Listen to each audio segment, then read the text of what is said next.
Good afternoon, City Club members, friends, and community members. Welcome. My name is Jacob Fain, and it has been a pleasure to have served all of you as president for the past year.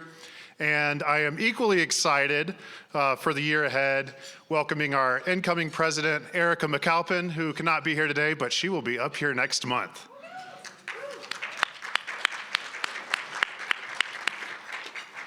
I'd also like to take a moment to welcome our virtual audience today. And just as a reminder for all of you here, if you ever miss a forum, you can find the recording on our website or on our YouTube page. For those of you here today, you will find information on your table on how to submit questions for our Q&A and participate in the audience questions. And for those who are online today, please take a look in our chat room for the information on how to submit questions.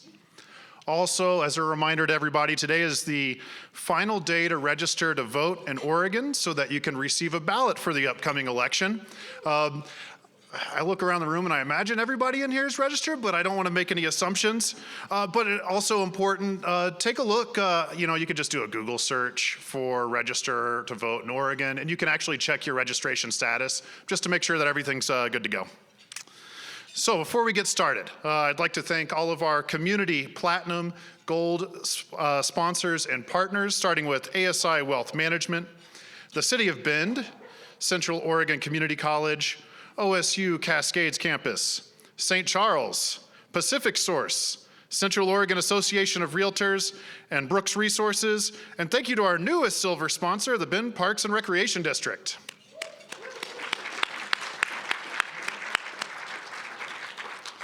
Now, with voting in mind, let's begin our forum. Moderating our forum today is Neil O'Brien.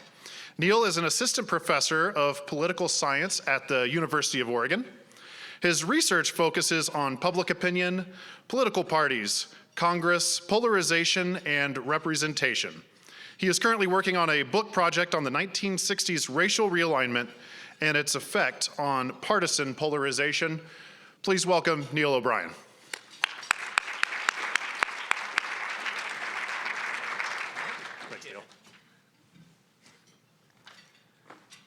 All right, good afternoon, everybody.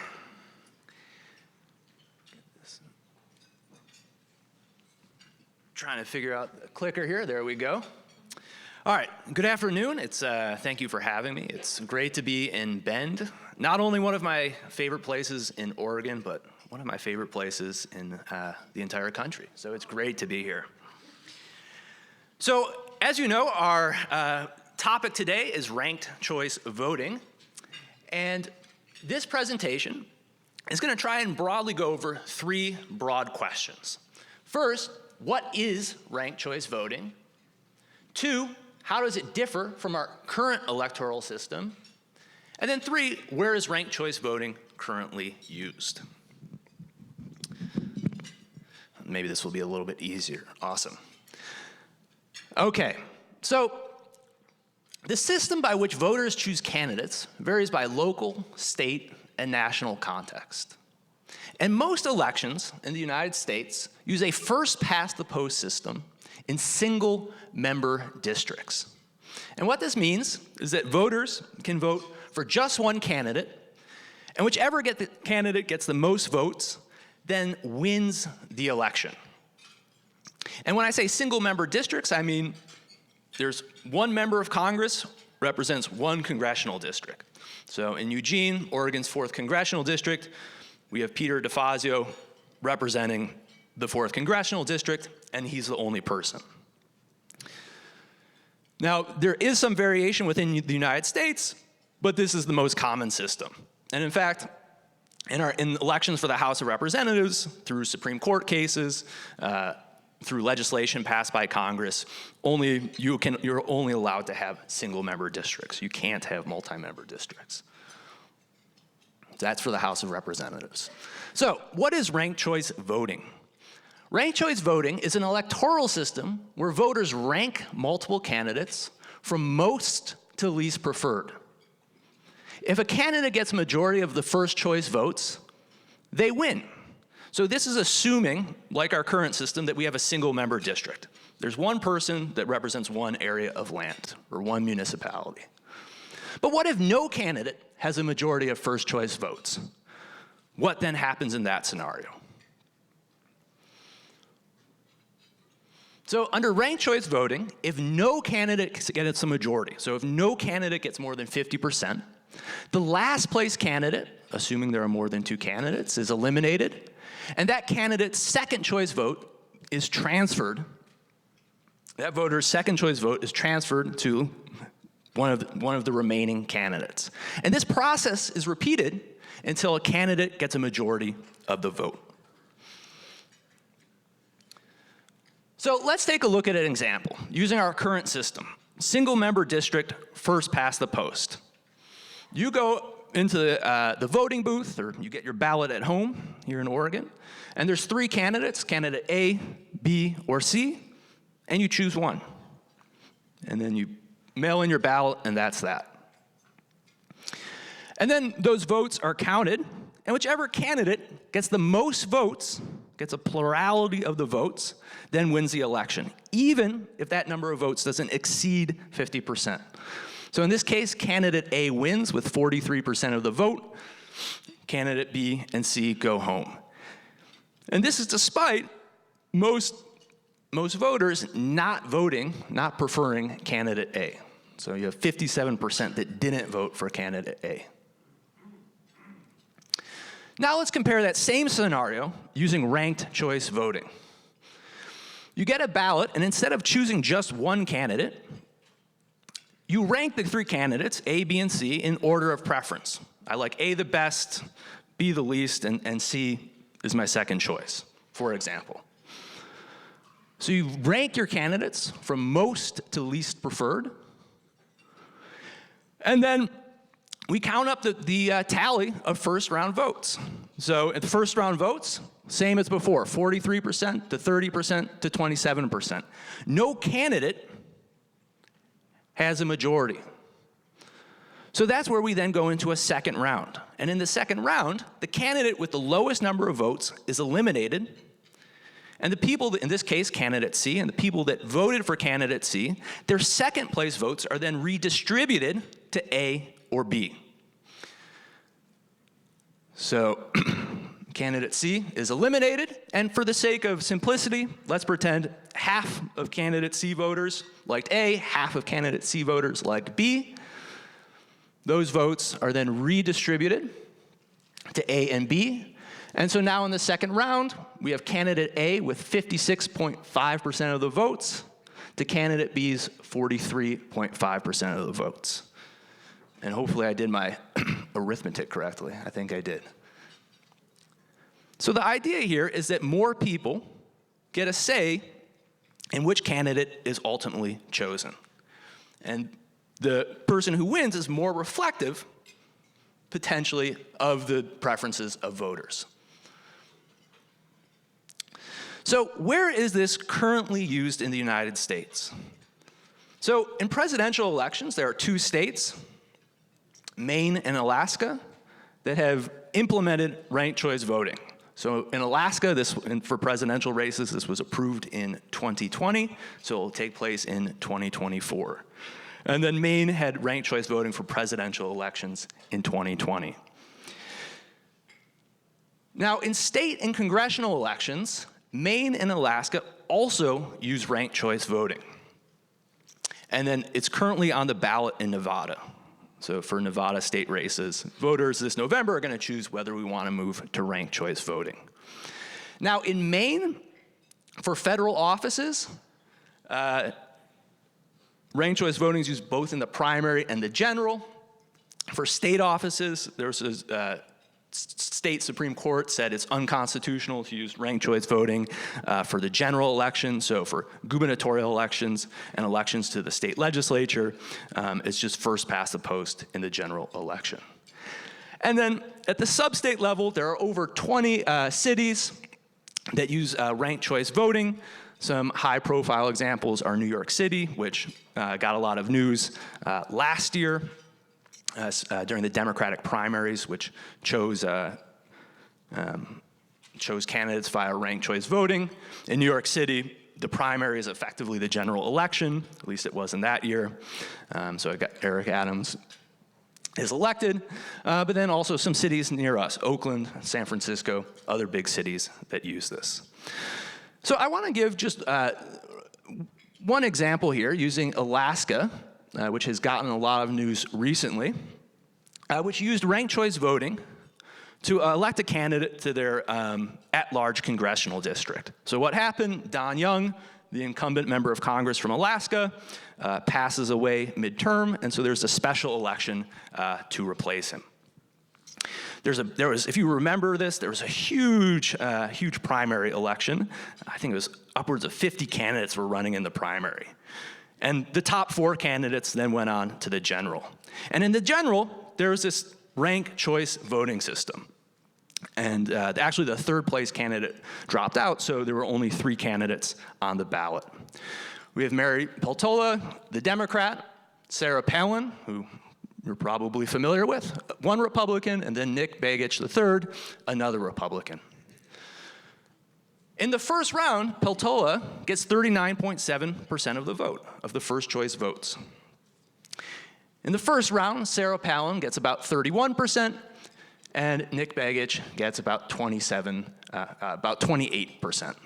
So Begich is eliminated, and his votes are transferred, so people who voted for Begich, their second choice votes are transferred to Peltola or Palin. And after counting the second choice votes, Peltola, the Democrat, gets over 50%, and so she wins, and she defeats Sarah Palin.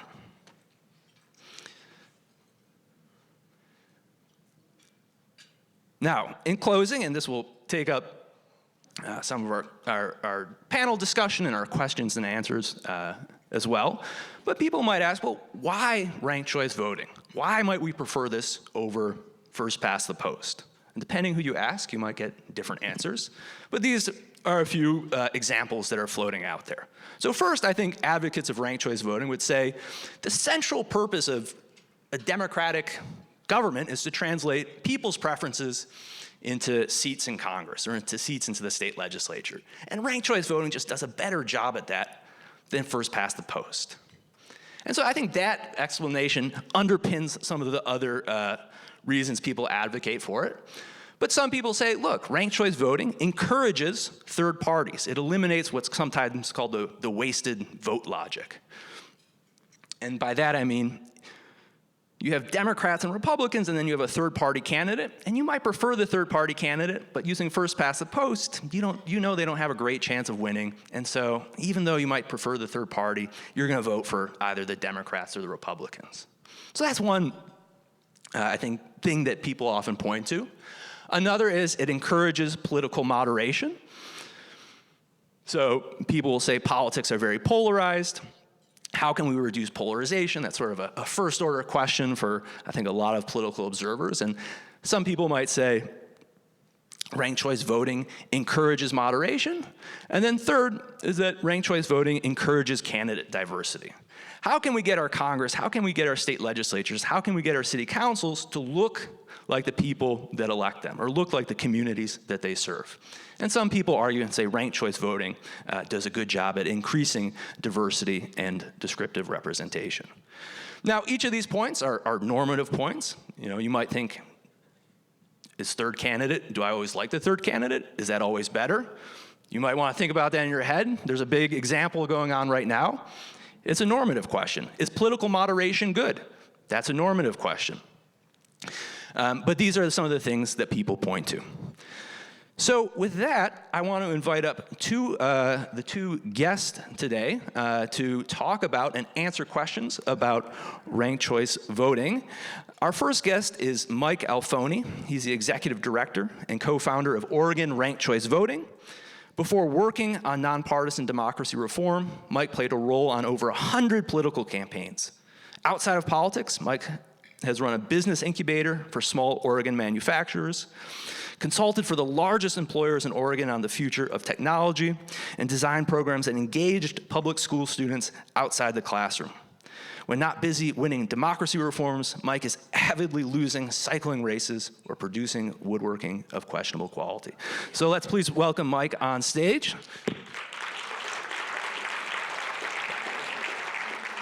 And our second guest is Jeff Eager.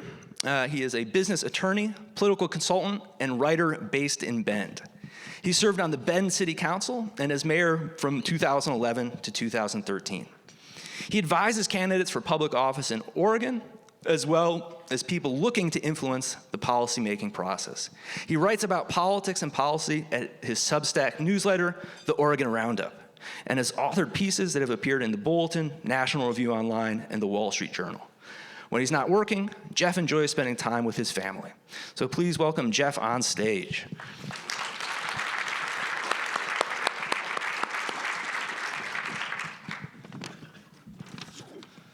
Awesome.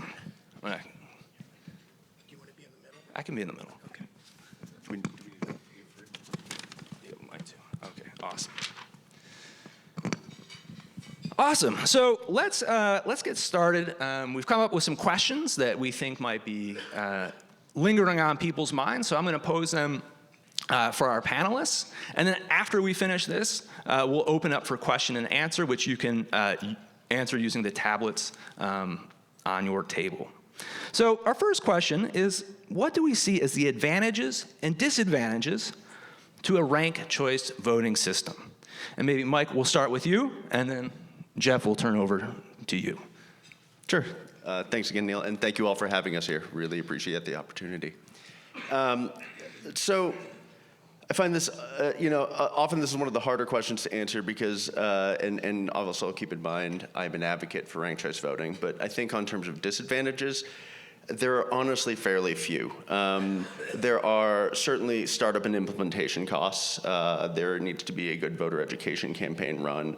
But most of the disadvantages, I think, are generally fiscal and they're generally small. I will, again, put the large caveat there that I think a good voter education program needs to be run because implementing any change in our election system without properly educating voters is inherently a terrible idea. And the few times we've seen that done, it's not gone well. In terms of advantages, I think personally the reason that I got on board this is that I spent years traveling across the country working as a political operative on federal campaigns. And I'm sure all of you have seen sometimes politics in America can get a little ugly here and there, and it doesn't always feel the best. And I'm frankly personally worried about where our democracy is headed. And sort of looking through the options of what's out there, of like, how can I do something about this? I looked at, there's all these different reforms out there, which ones have actually been able to be passed anywhere, and which ones have some sort of measurable evidence that they actually do anything about the problems that we're facing.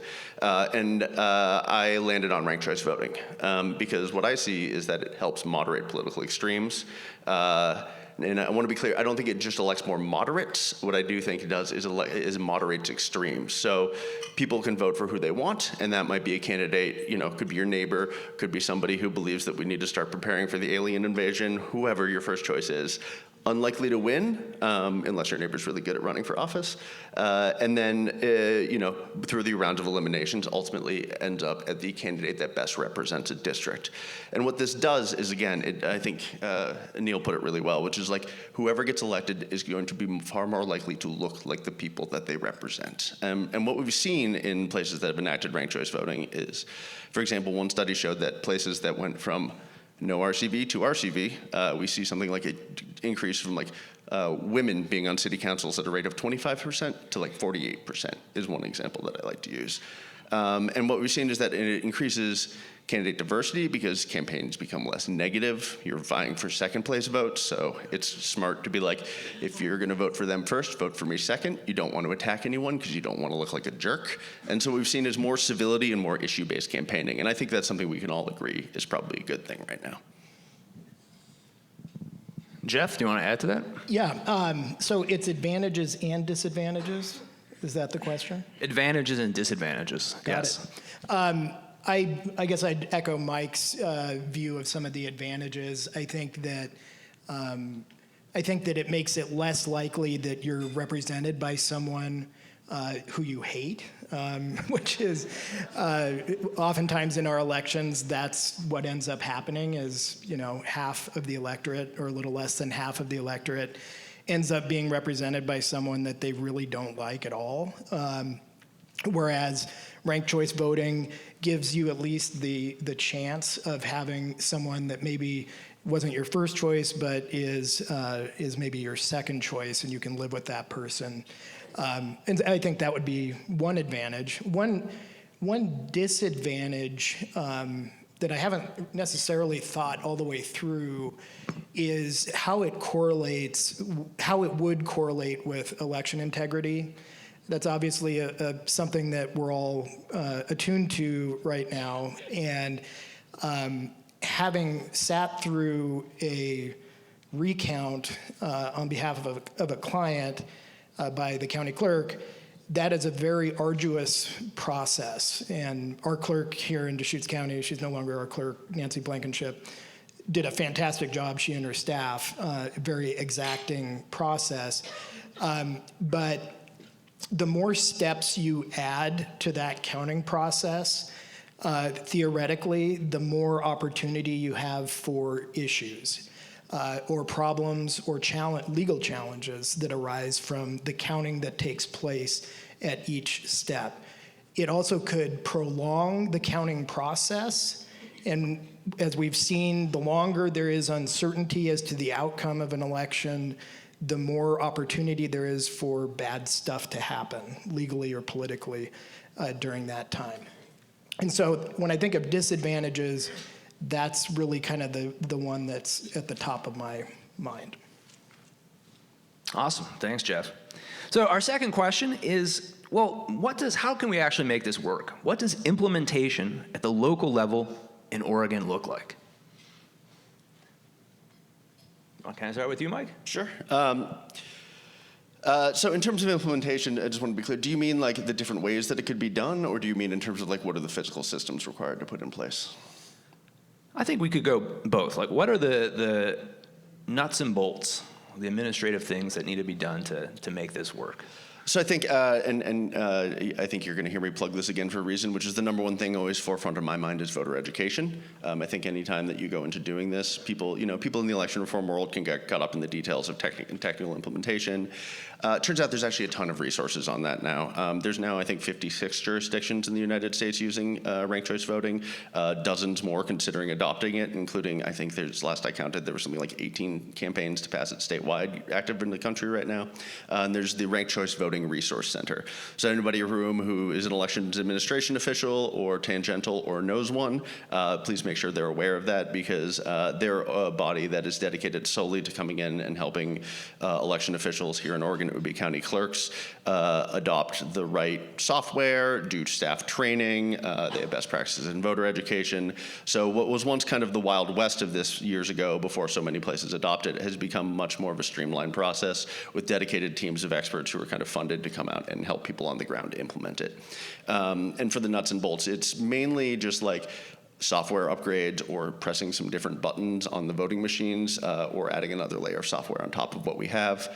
We did an analysis here in Oregon that I think most of our machines, if not all of them now at this point, are ranked choice voting capable. They may not be ranked choice voting ready. It would require like another software upgrade or something like that, but it's not going to be like any kind of egregious complete overhaul of everything, which is great news. And of course, we're always happy to help with that as well if you wanted to do an analysis of it. In terms of implementation on a city or county level or other municipal election, I mean, there's a few different types of ranked choice voting, and I think given a great overview earlier, the most common is single winner, which is the type of election that we're most familiar with, where there's one seat, people run for it, and then there's a winner. Multi-member ranked choice voting is a little more complex. It's used in a lot of places over the world. It's used in a few places here in the United States, including Cambridge, Massachusetts, East Point, Michigan, and a few others. And what that is that it's multiple people running for multiple seats in the same district. So, for example, Portland right now is looking at upgrading their city council from 5 at-large seats to 12 seats running in 4 districts. That would mean 3 representatives per district, and they'd be elected using ranked choice voting so that as rounds are counted through, the top 3 vote getters would move on to represent that district. That's also called proportional representation. And it's a way of ensuring that all the different voices in a district are represented. It's sort of considered in many ways a gold standard by a lot of the sort of election research organizations out there in terms of maximizing the amount of representation that is given to like the broadest group that makes it look most like the district. But, you know, I would say that it's also something that is better used in more specific scenarios in cities and municipalities where I think voters will engage with the system at that level and where there are problems directly related to who's getting elected that it would solve. Single winner's also a great option. It's a lot simpler to implement. It's a lot less confusing for voters, at least to begin with, although both are great once voters know how to use them. And I think those are the two main ways that it's used. Another important point is that some municipalities choose to use ranked choice voting in a primary and then in the general. Alaska is an example of this. They just have a big open primary where everybody runs, there's not party primaries, and then the top 4 move on. Other places have chosen just to completely eliminate the primary entirely, which I think is a really interesting model. I think also Portland and Multnomah County are looking at that right now, whereas Benton County in Oregon that already uses it, I think has a primary and then a general. And what that looks like is you just have everybody vote in one ranked choice voting general election instead of having runoff elections. So ranked choice voting is also known as instant runoff voting in other circles because it's multiple runoffs that happen instantly through the elimination rounds. And that saves voters time and municipalities money by only having to administer one election. I also personally like it because the general election is much higher turnout. Often 20%, 10% of the electorate will turn out in a primary, and very often those voters are deciding who's going to go to the general, which is often a foregone conclusion. And so if you're wondering why don't people trust government in America, it's maybe because a lot of the times 20% of people are deciding who everybody else gets to vote on, and maybe even then it's kind of already a foregone conclusion. So that's a bit of a long answer, but it was kind of 2 questions. Thanks, Mike. Jeff, do you want to add to that, or? Well, yeah, maybe take a little bit different tack and look at it through the lens of if the city of Bend wanted to adopt ranked choice voting for its council and mayor positions. So as most everyone in the room knows, the way the system is right now is we have 6 city councilors, 1 mayor, each are elected at large every 4 years in alternating cycles. So if you want to run for city council, you say, well, I'm going to run for position 1, and you file for position 1, and then you're running against whoever else files for position 1. If Bend were to go to ranked choice voting, the mechanism to do that would be a charter amendment. So the council would have to vote to send that question to the voters, or someone would have to get enough petition signatures to get it on the ballot. And then if enough people vote, if a majority votes in favor of it, then the charter's changed. And at that point, then the ranked choice voting system would, I think, have to look one of 2 ways. One would be kind of the multi-member model that Mike was talking about. So, for example, this year there are 4 seats open on the council. You would have people vote for 4 positions, and then whoever ends up the top 4 vote getters, once you go through the ranking, end up being your councilors. 3 councilors, 1 mayor. So let's just talk about council. So you would do that with 3, or you retain the positions and people, and you just run ranked choice voting within each position. So then if there's 3 candidates for position 1, then you ranked choice vote those 3 positions and so on through the different positions on the ballot. So I think it would be one of those 2 mechanisms if Bend were ever to do this. Thanks, Jeff. So there's a couple questions that we've come up with that I think blend together well and maybe add on to this, which is, both what needs to be done to inform the electorate and what is the response of local candidates going to be. And I'm thinking about this in terms of informing the electorate. You need to inform the electorate on, okay, here's this new voting system. How on earth am I going to actually fill out this ballot? So that's one type of information. And then I think the other type of information, and I want to throw this to you first as a past candidate, is if you have ranked choice voting, instead of choosing between 2 candidates, between a Democrat and a Republican, what happens if it's an election with 4 or 5 candidates? Maybe there's not a party label on it. Well, how then you tell voters the information that they need to know to make a good choice? And I'm Jeff, and these are my stances, and Vote for me if you agree with me. Do you see that interacting with this system, and what might the response by candidates be? I think it would depend a lot on what type of race. So if it's the type of race that Bend City Council races tend to be, which is mostly a name ID game, I don't think the campaigns look that much different. I think that you would, under ranked choice voting or under the current system, your primary goal would be to let voters know that you exist, and secondarily, maybe why they should vote for you. And that's especially true in races like Bend City Council races that are nonpartisan, so you don't even have the party affiliation to kind of clue people into what you're all about. So it's really a blank slate.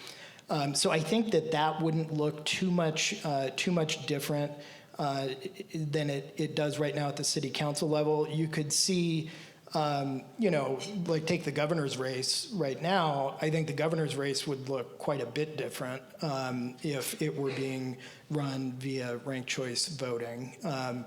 Because you would have, under the current situation, it's very likely that either Christine Drazan or Tina Kotek will win, the Republican or the Democrat, and Betsy Johnson appears to be in a fairly distant third place right now.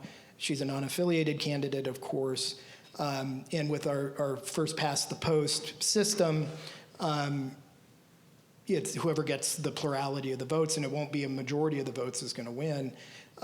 With ranked choice voting, to me, it seems pretty obvious that Betsy Johnson would win because she would be the second choice of a lot of Republicans and the second choice of a lot of Democrats and the first choice of a certain number of non-affiliated and independent voters.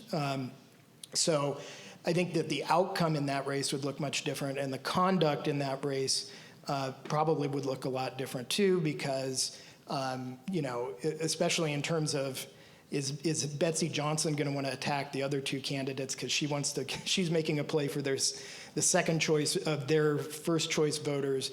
It would really scramble things in kind of high profile races like that where everyone's got a lot of money, everyone's got a lot of name ID, and you're kind of playing off of each other. Thanks, Jeff. Mike, what do you think about, and I think you alluded to this, is how do we get voters educated about this new system? It's put into place. How can we make sure that voters, people that aren't spending a ton of time thinking about politics know, hey, I have this ballot. I have to do something different this year. And then if you want to add on to that, well, how then can we make sure that people also have information about the candidates they are voting on? So there's a series of best practices for voter education, being that my mind is sometimes like a sieve. I don't remember all of them right now, but I tend to reread all this stuff right when I need to run a voter education campaign. But it involves, it doesn't need to be massive. I think that's an important point to know. Like Benton County did a great job when they implemented ranked choice voting. They had a website, they did some community events, they did some mailing to all registered voters that explained sort of very factually and basically like what ranked choice voting is. My nonprofit did another piece of mail that explained like, here's how to rank your candidates, here's why it's important to rank your candidates, and just FYI, it's really important to know that by ranking candidates, you won't hurt your first choice, because that's very often voters' questions. Also, you don't have to rank all of the candidates. Sometimes people are like, but I don't like that person, I don't want to vote for them at all. Well, good news, you don't have to. And I think that's actually really important to get across to voters. And so when we talk about a voter education campaign, I know that can sound huge and expensive and scary, but really it can be as simple as that. I think a second part of it that's really important is candidate training. And then I think it actually goes into some of the really good points Jeff keeps making. When training candidates for ranked choice voting, which again, there's services that are provided for this, very often they're free from a lot of the nonprofits that work on this. It's important to talk to candidates about like, if you want to win, and hopefully nobody gets offended here, don't do what Sarah Palin did, which is say, don't rank anybody but me, because A, that doesn't actually help you as a candidate. It does nothing for you. And B, it's going to likely cause something where people that are most like you as candidates are likely to lose. And that's the sort of beauty of the system, is that it kind of forces candidates, whereas our system now forces candidates to attack each other and run for the smallest number of votes that gets them to win.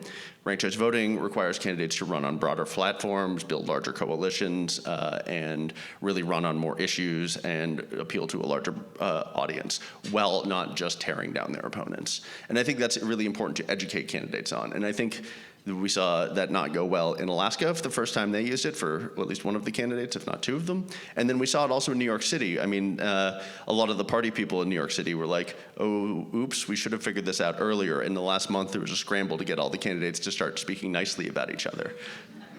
By the way, New York City election administrations also refused help from the outside organizations that knew how to do this. So if you heard some bad news about New York, those of us who work on this nationally take no responsibility for their actions. But it turns out, by the way, that voters loved it. Overwhelmingly, voters preferred doing ranked choice voting, despite the bad press nationally. Voters greatly preferred it. The vast majority of people chose to use the rankings. So I think, does that answer the question? I think so, yeah. Cool. So this next question is a little bit of a loaded question, which is, well, who does this give an advantage to? I think, and maybe to put a little context, and we've talked about this a little bit before, but in Maine, there was a high-profile example, or after this Alaska election, people say, well, maybe this always benefits the Democrats. Is that always the case, or does it just depend on the context? So maybe who does it give an advantage to, maybe in terms of partisan politics, or in terms of other dimensions of political groups that we care about? I think it's really, really important to note this does not give an advantage to one political party or another. In fact, I think there's actually an argument to be made that candidates that come out of big primaries with like 20 or 30% of the voters 30% as winners often are weaker in the general, and that tends to actually happen more often to Republican candidates. So there have been two high-profile examples in Maine and Alaska, whereas Democrat has won under ranked choice voting. But if you actually look historically, that actually does not seem to match what would be likely to happen in many cases. So I think there's an argument for, does it advantage either side? Really, mathematically, I don't think it advantages anybody. Who it does advantage are candidates that best represent a district. Because there isn't vote splitting, if there's one candidate that's nothing like the district and two candidates running now that look like the district, the candidate that doesn't look like the district is going to win most likely because the other two will split the vote. Ranked choice voting solves that. So I think who it advantages is candidates that run on the issues, that look like their district, that sound like their district, and are the best fit for the people and the voters of that district. It's obviously not a cure-all for everything. Fundraising, gerrymandering, all these things still play in, but it's certainly a big part of the solution to that problem.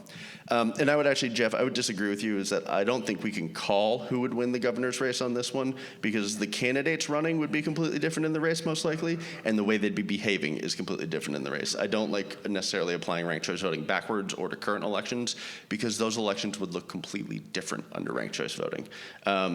So if that just got implemented on election day, I would be more tending to maybe agree with you. But I also think that we'd have a very different Tina Kotek, a very different Drazen, a very different Johnson, and maybe other people running in this race if we had ranked choice voting already implemented. Thanks, Mike. Jeff, do you want to add to this conversation? Thanks for the clarification, Mike. I agree with you. I don't think ranked choice voting would help or hurt one party or the other over numerous races. I don't think there's any kind of structural advantage to either of the major parties built into it. I think that the advantage would be to non-affiliated and third-party candidates. I think that if we had ranked choice voting again, like statewide in Oregon, you could see there probably would be a kind of centrist party that formed, kind of a Betsy Johnson-styled centrist party that runs people in elections because they've got a real shot at winning. And that doesn't happen now in a major sense because third-party candidates really don't have much of a chance of winning under our current system. Awesome. And I think one final question before we turn and open up to question and answer, and I don't know if one of you feels more comfortable answering this, is, well, there's a whole bunch of different ways to run elections. We've been doing first past the post versus ranked choice voting. Are there other types of voting systems that would be better than what we are currently doing? Go for it, Mike. There's nothing else that I can think of besides approval voting, which I think is only used in Fargo, North Dakota, that's being used currently in the United States. And feel free to correct me if I'm wrong, by certified election. I know that approval voting's a thing. They're debating between that and ranked choice voting in Seattle right now. There's star voting, which I think there's probably an advocate in the room here. You can talk to them if you want to know more about it. I won't do it justice. I personally don't like it, but there's very strong, passionate advocates. for star voting, and I know that they do a lot of work around here too. There's like Condorcet voting, there's border count, there's 1,000 different types, and what it comes down to me is the only one that's being used frequently, or really at all besides Fargo, North Dakota, is ranked choice voting. And that's the one that seems to have really taken off nationally, and the one that, has demonstrable, researchable effects over hundreds of elections in the United States. I think we're up to about 14 million people being able to use ranked choice voting in elections now, and there's nothing else besides first past the post that's being used in the country that even comes close to that. I encourage people to do their own research, but I just don't think there's much else out there that has got an established track record in the country currently. Thanks. All right, so at this point I want to pivot, and we want to open up the floor to questions. And this is the process by which we are going to do it. There is a code on the screen. So you can go to menti.com, and then you just enter that passcode, and then you can go in there and type your question. So you're going to need to do this from your phone, or I was told there were tablets on the table, but there might not be. So please do it from your phone. It's super easy to do. And they'll come up to me on the tablet, and I will read them out as they come. It's a pretty cool system. It is a good system. You know, I started using it in my lecture classes this term, and it's awesome. It's really, it makes it a lot easier, because you never want to ask students, do you understand what I'm trying to tell you? Terrible teaching practice, as the teachers know. So this is a little bit of a better way to get at it. So the first question is, in the examples given with ranked choice voting, the winner didn't ultimately change. How often has it changed an election outcome? So I think this is an empirical question, which is simply look at the data, and then we can kind of try and figure that out, or come up with other clever research designs to try and figure that out. And that's a great question. So I think maybe one way to think about this is that for ranked choice voting to really change the outcome is that you need multiple candidates. So if you have both parties nominating their own candidate, you're most likely only then going to have Democrats or Republicans. And well, if you only have two parties, then ranked choice voting doesn't do much. So I think one key thing in sort of that I've seen where it becomes more effective, or it has a chance of changing the outcome, is where you have a primary system. So in the case of Alaska, there's a blanket primary system where out of the 50 candidates that ran, including there was Santa Claus ran, the top 4 candidates then went on, and then ranked choice voting makes sense for 4. Or in the Nevada case right now, I think it's a top 5 blanket primary. So when I say blanket primaries, you have Democrats, Republicans, Independents, all competing in the primary. Top 4 move on to the general. Or in California, it's a top 2 primary. You have Democrats, Republicans, Independents, all competing. The top 2 move on, for example. So I think that's where it has the opportunity to change the outcome. But I think that's also a good point of it doesn't always affect the outcome. The winner under one system might be the winner under the other system. So I think those are 2 big ways it might differ. Ultimately, this is a question that can be answered by research, and perhaps that's less clear. Mike or Jeff, do you want to add on to that? I think that's a good one for Mike. You beat me to it. Saying it was good. There is a number. I don't actually remember what it is. Excuse me. I'll recall that when I'm running on more than 5 hours of sleep per day during campaign season. But it's not like all of them. I think the majority of races are still won with an outright majority. Although I do think it's important to note that more candidates run and more diverse candidates run. So again, even if someone's winning outright with a majority, I still think they're getting better representation in their districts and a stronger candidate pool for future elections of people who can run again. Great, thank you. Okay, so looking at the next one, is there a way for RCV to be, quote, gamed to influence the outcome of an election? I'll take that. I mean, it depends on your definition of game, I guess.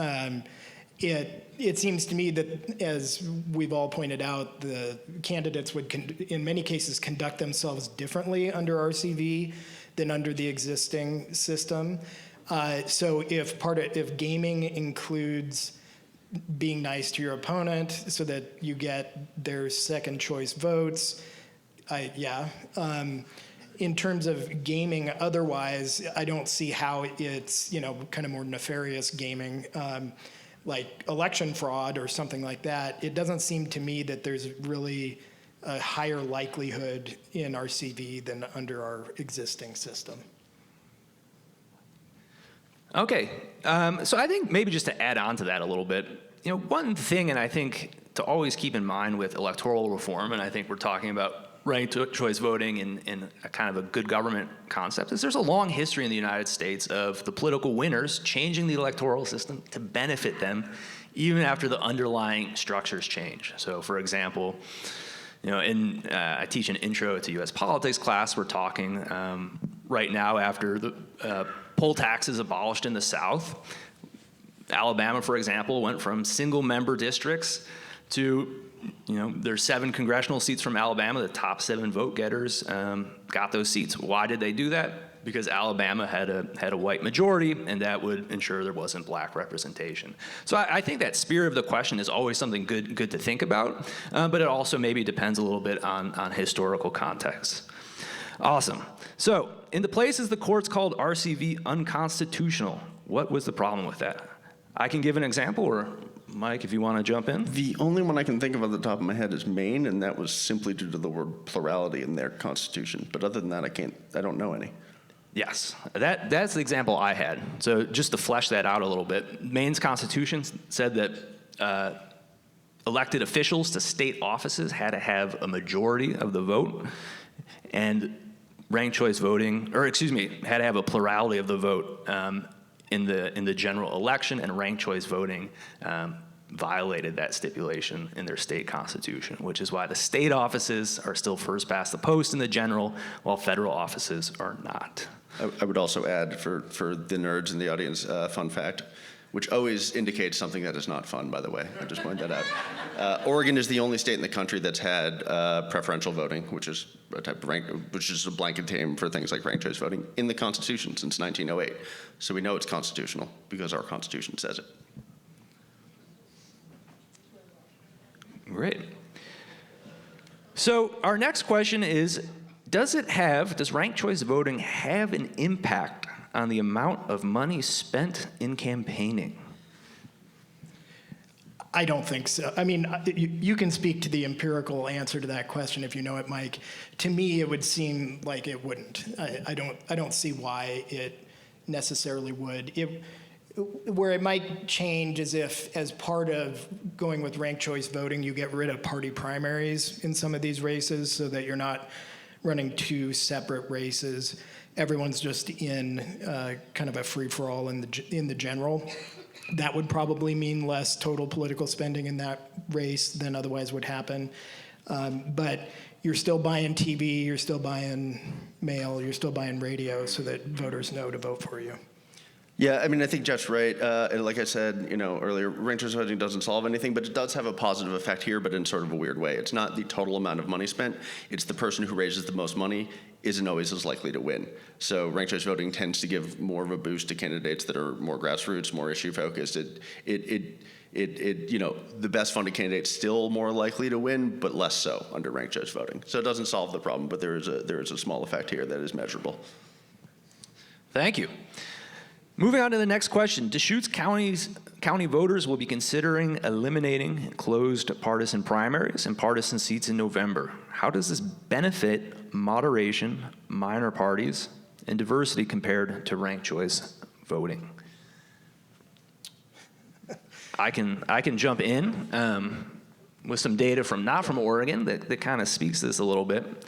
So one thing that people are, and we've touched on this a little bit, and depending on your politics, you might have a different preference one way or the other, but people really don't like polarization, and it's often talked about in terms of, well, we need more moderate candidates. And so blanket primaries, so top 2 primary, for example, in California, was instituted a number of years ago. And with that argument in mind, that if you have this jungle primary and the top 2 candidates of whatever party move on to the general, that's going to generate more moderation, so having less extreme candidates. And there's been enough time that's passed and people have investigated that. And the data in California are a little bit more mixed than you might think. It's not clear that it's led to moderation in congressional or state legislative races. Whether that same thing would happen in Oregon and elsewhere is up for debate.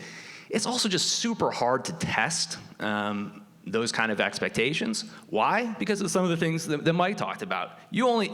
An election with a certain set of candidates in a certain environment, you can only see that once. You can't see the counterfactual. Like, what would the 2020 election have looked like if there's ranked choice voting versus first past the post? I can never quite be sure because we can only see it once. So it's really tough to sort of suss out some of these expectations in terms of the blanket primaries. Versus what we have currently. That's one answer that's come to. How it compares to ranked choice voting, I'm less sure. My general sense, and Mike, you can add on to this, I think mostly about national and some level state level politics, so maybe there's some data at the local level, is that there's just not enough data points right now for congressional races or for gubernatorial races to make some of these claims definitively. At the local level, I think there's a little more research done. I don't know if you want to speak to that if you have something to add to this point. Was the question, would it be better to do open primaries or ranked choice voting, like an either or? So how does this benefit, so how do blanket primaries, open primaries, benefit moderation, minor parties, and diversity compared to ranked choice voting? So I just gave a little data compared to first past the post, but maybe you want to repackage that. It's hard to compare two different forms, right? One is like changing the primaries up to be open. The other is allowing people to rank candidates. I think a lot of the time we've seen these things separate. We've seen them combined. I just don't think there's enough data out there to be like, how does this reform versus this reform stack up? I think open primaries personally is a good idea. I think we have a problem with non-affiliated voters. There's decreasing party registrations. The biggest party is no party right now. It hasn't always been that case, and that definitely says something about our politics. That said, I don't, again, believe in anything as a solve-all. I don't believe open primaries solve everything, too, because people are unaffiliated for a reason, and would they show up in primaries? I don't know if the data's there to show in that open primaries that they are voting at a super high rate. I think things like the top 4 and top 5 elections are interesting. I think top 2 is hard because it does allow you to game the system, run candidates that split votes, and get someone who shouldn't be into the top 2. But comparing these things, I think it's difficult and needs to be looked at, especially in the case of something like Deschutes County. You want to look at the problems that have happened in the past, what voters are thinking, do some focus groups and polling, whatever.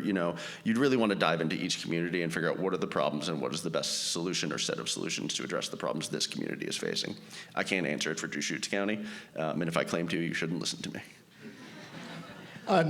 Just a note about Deschutes County. Like both of these guys, I have a hard time comparing open primary to RCV, but I think both of them would result in more moderation on the county commission than our current system. Great, thank you. So here's a question for Mike that I've wondered as well, which is there an estimate of the number of voters that only submit their first choice? So they have the opportunity to rank, but say, hey, I'm just going to choose one. Yeah, there's not only estimates, there's hard data. Fairvote.org, Fairvote's a national advocacy organization that does a lot of research around this and also advocates for RCV. It's been more of an advocacy organization in the past 10 years or so.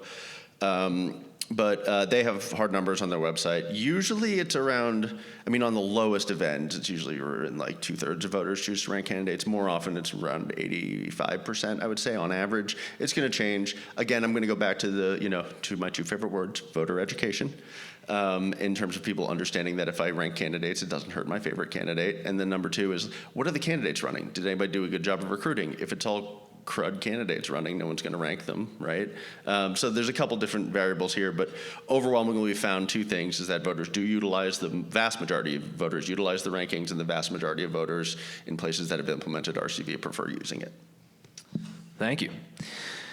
So this, and Jeff, you hit on this before, but I think this is a question that's on people's minds when they talk about elections generally in 2022, and then when they talk about new systems that, such as ranked choice voting, which is, what are the potentials to delay the timing of certification of elections? Yeah, I want to hear what Mike has to say about this, because I kind of already said my piece on it, but I think there is that potential that it could delay things and interfere with timely certification, only because it creates more steps in the process that are susceptible to challenge. But I'll bet Mike has a rejoinder to that. No, I think that's honestly true, but I'll give a caveat on that. In that it's a matter of scale. The vast majority of races will not change in terms of timing of getting results under ranked choice voting, especially if it's within a single county. And then recounts, it's a hand count or digital count. You can do statistical models like risk limited limiting auditing. There's all sorts of things that get into the really weird, wonky world that I'm not a part of how this works. But ultimately, if there is a super contested race that's down to a dozen votes and people are throwing lawyers at it all day long, yeah, it might take a little bit longer for sure to get the results. And I think it's more of a concern at the federal level than.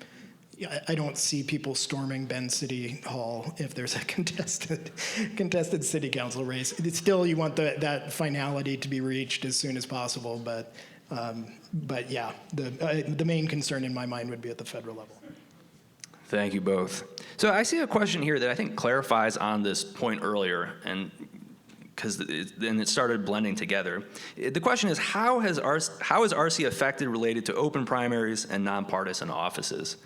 And when I think about this question, so in Nevada right now, there are RCVs on the ballot, and they're taking a system that Alaska did, where they're going to have an open primary where the top 5 candidates move on. And I think that generally goes with RCV because you need to have multiple candidates on the ballot in the general election to sort of make the system make sense.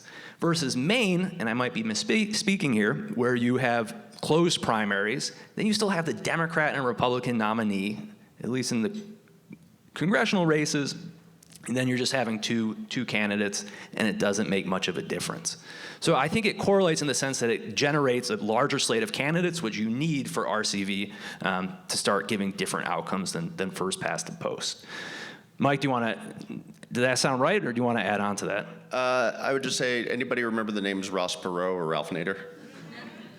I'd say that, yes, the two major parties absolutely are going to get 49% of the vote every time, for the most part. The problem is as as we all know, it's the last 2%. So would open primaries theoretically help advance a broader and more diverse slate of candidates with ranked choice voting than just ranked choice voting alone? I tend to agree with you. Yes, I believe it absolutely would. I think the Alaska model and the model that Nevada's looking at, I personally think it's good.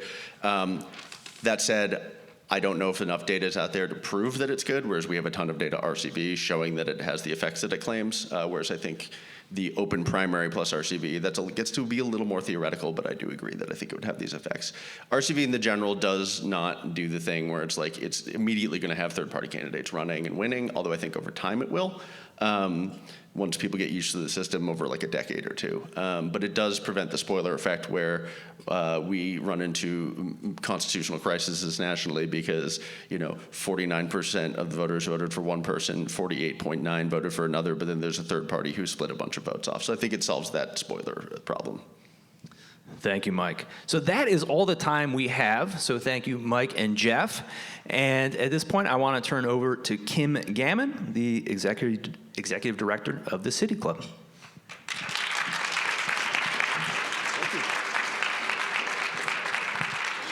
Thank you to Neil, Mike, and Jeff for being here today and leading us in this conversation. I have a feeling that with some elections and changes that are happening, this will not be the last you hear of ranked choice voting. So now you're all experts and can help lead those discussions with your friends and families and coworkers. On Thursday, November 17th, over in the Currents building across the street, please join us for a conversation about the state of Measure 110, the Drug Addiction Treatment and Recovery Act, passed in 2020 by Oregon voters. This forum will be in partnership with the Bulletin, and please look for their coverage starting in their November 13th issue. City Club is also partnering with the League of Women Voters on a number of upcoming local candidate forums. Please visit cityclubco.org for an updated schedule and how you can attend and view those forums. Thank you for being here today. Please continue to cultivate conversation about issues that connect us in our community. Thank you.